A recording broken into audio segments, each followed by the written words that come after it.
Hey everyone. Today we will listen to the summary of the famous book, The Psychology of Money by Morgan Housel. So close your eyes and pay attention to what is said entirely.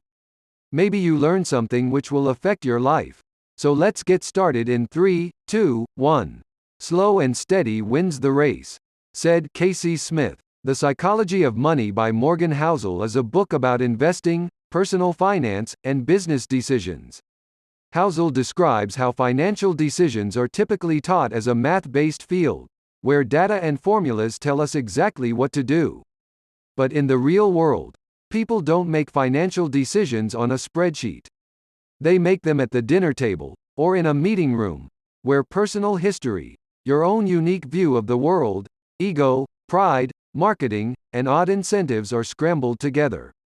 Housel provides examples that explore the strange ways people think about money and teaches you how to make better sense of one of life's most important topics. The Wiser team start by discussing the concept of retirement. Social Security began in the 1930s, and it wasn't until the 1960s where the idea of retiring at age 65 became a reality for people. By 1960, 40% of the population continued working past the age of 65. Today, around 20% of people work past the age of 65.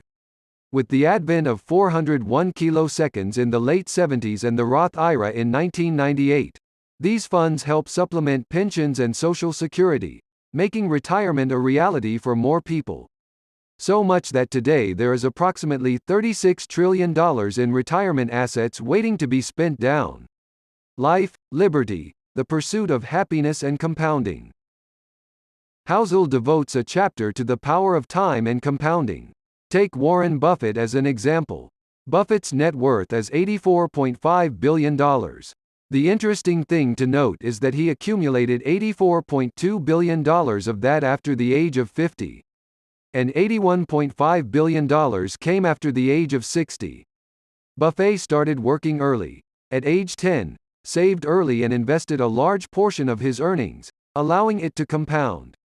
By his 30s, he had over $1 million in savings. By investing early and staying investing, he was able to accumulate large amounts of wealth. The lesson here is that if someone starts saving between the ages of 25 to 35 and stops, they will have more money than someone who started saving in their 30s and continued until retirement. Saving more early has major implications due to the power of compounding. It is not just about compounding but also about how you invest. Using index funds is preferred to picking individual stocks. Take, for example, the Russell 3000 index. It has increased 73x since 1980. Interestingly, 40% of companies in the Russell 3000 index have failed. However, 7% of the companies in the index performed well enough to offset the losses from the 40%. This is a very good case for buying the index versus trying to pick stock wins. Technology stocks were virtually non-existent 50 years ago. Today, they are more than a fifth of the S&P 500 index. And the share of technology stocks is bringing up the average versus the decline of oil and gas. Withdrawing investments during a recession. Housel provides his perspective on recessions by providing 3 different scenarios of investor behavior.